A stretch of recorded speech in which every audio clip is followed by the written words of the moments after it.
फैसल वाउडा साहब को I think तौहीन अदालत के मामले में बुला लिया सुप्रीम कोर्ट ने, लेकिन रजिस्ट्रार इस्लामाबाद हाई कोर्ट ने आज फैसल वाउडा के ख़त का जवाब दिया और उसमें उन्होंने बड़ी ज़बरदस्त लाइन एक लिखी कि जी आईने पाकिस्तान में जज बनने के लिए किसी और मुल्क की शहरियत या रिहाइश रखना नाअहलियत नहीं। भाई सवाल ये है, मैं तो चीफ जस्टिस साहब से कहूँगा कि दस्तूर के अंदर आपने इतनी गैर मुनसिफाना इकदाम किया हुआ है इस क्लॉज को बना के कि एक आम पार्लियामेंटेरियन जो है वो नाअहल भी हो जाता है, एक आम पार्लियामेंटेरियन जो है वो डिस्क्वालीफाई भी हो जाता है। जो आपने देखा सादिया अब्बासी केस में, हारून अख्तर खान केस में, ये सेनेटर्स थे एक पार्टी के, इनको फारिग कर दिया गया, इनकी डुअल नेशनलिटी थी। लेकिन जज जो हैं, जज साहब जो है इस मुल्क के, जो भी जज हो वो डुअल नेशनलिटी रख ही नहीं सकता। आप सोचिए डुअल नेशनलिटी का मतलब क्या होता है। अगर आप ओथ ऑफ एलिजेंस पढ़ लें यूनाइटेड स्टेट्स ऑफ अमेरिका का, तो जो बंदा पाकिस्तान में पार्लियामेंटेरियन भी है और जज भी है, वो अमेरिका को क्या कह रहा है कि I hereby declare an oath that absolutely entirely renounce and abjure all allegiance and fidelity to any foreign prince, potentate state or sovereignty of whom or which I have hereafter been a subject or citizen। वो ये भी कह रहा है that I will perform non-combatant service in the armed forces। वो ये भी कह रहा है कि I will support and defend the constitutional laws of United States of America। भाई दस्तूर और कानून और इंसाफ का पैमाना तो एक रखें। अगर पार्लियामेंटेरियन डुअल नेशनलिटी नहीं रख सकता तो जज भी डुअल नेशनलिटी नहीं रखना चाहिए। ये इंसाफ का तकाजा है, कंस्टिट्यूशन के अंदर अमेंडमेंट होनी चाहिए। भट्टी साहब इसको किस तरह भट्टी साहब ये आप इसको किस तरह देखते हैं? और ऑब्वियसली करना तो पार्लियामेंट नहीं है, तो हम जुडिशरी को उस तरह ब्लेम तो नहीं कर सकते। और ये जो वाडा साहब को बुला लिया, इसको आप किस तरह देखते हैं? वाडा साहब की प्रेस कॉन्फ्रेंस को किस तरह देखते हैं आप? मामला किस तरफ जा रहा है?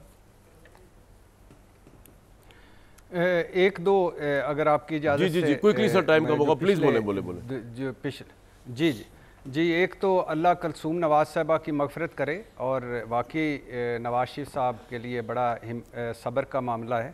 और आबिद शेर अली जो है ना, उनका एक दुख कभी नहीं भूलता कि घर में सिर्फ बेटियां हों और शरीक हयात अल्लाह को प्यारी हो जाए तो आखिरी सफ़र में या कब्र में उतारने पे भी बंदा मौजूद ना हो। तो अल्लाह इनको भी हिम्मत दे और बेटियों को सलामत रखे। इन्होंने एक शेर सुनाया था तमाशे वाला, तो उस शेर को उस तमाशे वाला शेर एक उसके जवाब सुन लीजिए कि बिखर जाएंगे हम क्या जब तमाशा ख़त्म होगा। इफ्तिखार आरिफ साहब कह रहे हैं, मेरे माबूद आखिर कब तमाशा ख़त्म होगा। कहानी आप उलझी है कि उलझाई गई है, ये उकदा तब खुलेगा जब तमाशा ख़त्म होगा।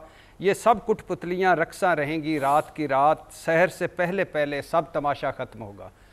अब इस पे फैसल वाडा साहब ने जो कुछ प्रेस कॉन्फ्रेंस की, उन्हें नहीं करनी चाहिए थी, इतनी सख्त ज़ुबान इस्तेमाल नहीं करनी चाहिए थी। और मैं इस हक़ में हूँ कि अगर सारों की ड्यूल नेशनलिटी अलाउ नहीं है तो जजेस की भी नहीं होनी चाहिए, और ये पार्लियामेंट को करना है।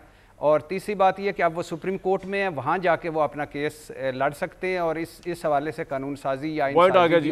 आबिद भाई रिस्पॉन्ड आप कर सकते हैं, लेकिन मेरा सवाल ये है कि बेसिकली आपकी हुकूमत और जुडिशरी के साथ एक कन्फ्रंट्रेशन शुरू हो गई है, जो कि मेरे ख्याल से किसी भी लिहाज से मुल्क के लिए अच्छी नहीं है।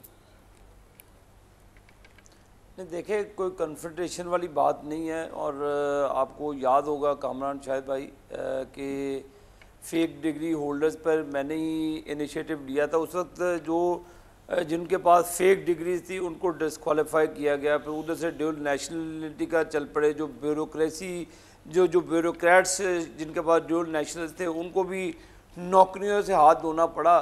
तो फिर ये तो नहीं है कि एक एलीट अदारे को आप इससे कहें जी कि आप ये कर सकते हैं, बाकी पाकिस्तानियों के लिए कानून और है। जो अदलिया के लोग बैठे हैं, जिन्होंने फ़ैसले देने हैं, जिन्होंने हमारी किस्मतों के फ़ैसले करने हैं, जिन्होंने इंसाफ पर मबनी फ़ैसले करने होते हैं। बिल्कुल ठीक है।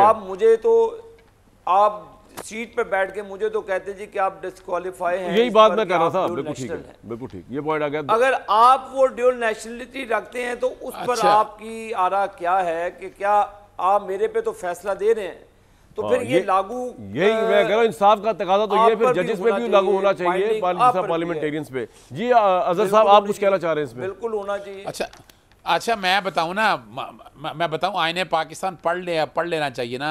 आबिद शेर अली साहब को शायद पढ़ा नहीं। आर्टिकल 63(1)(c) जो है ना, वो सिर्फ पार्लियामेंटेरियन पे नफाज करता है। और मैंने इसमें आर्टिकल 193 में जजेस नहीं सुने ना, इसके लिए मैं तजवीज़ दी सी ना। इन्हों दे तीन जिहड़े बंदे ना, निहाल हाशमी, तलाल चौधरी और दानियाल अजीज, तौहीन अदालत में सजा हुई थी इन्हें और डिस्क्वालीफाई हुए थे। यूसुफ गिलानी को तौहीन अदालत में मेरी कहते वो हैं डिस्क्वालिफिकेशन कंटेम्प्ट के हवाले से। मैं तो देखें मैं फिर बड़ी सिंपल सी बात बताता चलूं आपको, आप बड़ी सिंपल सी बात है, हमें हवाई बातें नहीं करनी चाहिए। इन्होंने झूठ बोला कि ब्यूरोक्रेट्स ने, इन्होंने ब्यूरोक्रेट को इन्होंने कहा कि उन्होंने नौकरियों से गए, कोई एक ब्यूरोक्रेट बता दे नौकरी से गया हो। इन्होंने झूठ बोला है यहाँ पर, क्योंकि ब्यूरोक्रेट के लिए भी कंडीशन कोई नहीं है। आर्टिकल एक बात बताएं, आप इस वक्त जुडिशरी की इज्जत वो आप खड़े करके बने में, इमरान खान साहब ने जिस वक्त खड़े होकर लाखों के मजमे में जज ज़ेबा साहिबा के मुतल्लिक को थ्रेट किया था ना, उस बारे में क्या ख्याल है आपका? वो खुशकिस्मती है इमरान खान की कि तौहीन अदालत नहीं लगी उनके, वो माफी मांग ली, उन्होंने माफी तले कर ली। भाई सबके दामन दागदार हैं, सब माफी मांगने कौन से? क्या हाल हुआ था, क्या हाल हुआ था? नहीं क्या हाल हुआ था? माफी मांगी थी और हाल क्या हुआ था आपके सामने है। इन्होंने देखिए मरियम क्या बातें करती रही है, नवाज शरीफ क्या जुबान इस्तेमाल करता रहा है, आप जरा सोचे तो सही। उनमें से इनके खिलाफ कोई एक्शन हुआ? और अभी जो कुछ भी है फैसल वाडा के, आप देखें इनके जो एमएनए एमपी हैं, अब सारे इन्हीं के मुंतखब किए हुए ना। फैसल वाडा को वोट तो आप कहते हैं वो क्या है? अच्छा आगे चलते हैं, उससे आगे भट्टी साहब कोई डायलॉग हो सकता है हुकूमत और पीटीआई नहीं करता ना, इसमें मसला है सिचुएशन है, आप पार्लियामेंट में भी देख रहे हैं, टॉक शोज में भी देख रहे हैं, तो इसका काम यही है। जी भट्टी साहब, इनके दरमियान कोई ग्रैंड डायलॉग हो सकता है कभी? आप झूठ क्या? जी भट्टी साहब भाई और क्या काम है? जी सर, सवाल जो मैं कह रहा हूं कि इनकी हालात आप देख रहे हैं, दोनों पार्टीज की, हुकूमत और पीटीआई की, पार्लियामेंट में भी टॉक शोज में भी, इनके दरमियान पाकिस्तान के लिए भी कोई ग्रेट डायलॉग में बैठ सकते हैं इकट्ठे या नहीं? आपको लगता है कि बहुत जज्बात हाई हैं, बड़े इंटरेस्ट है आपस में पॉलिटिकल? नहीं बिल्कुल भी नहीं, नहीं बिल्कुल राइट।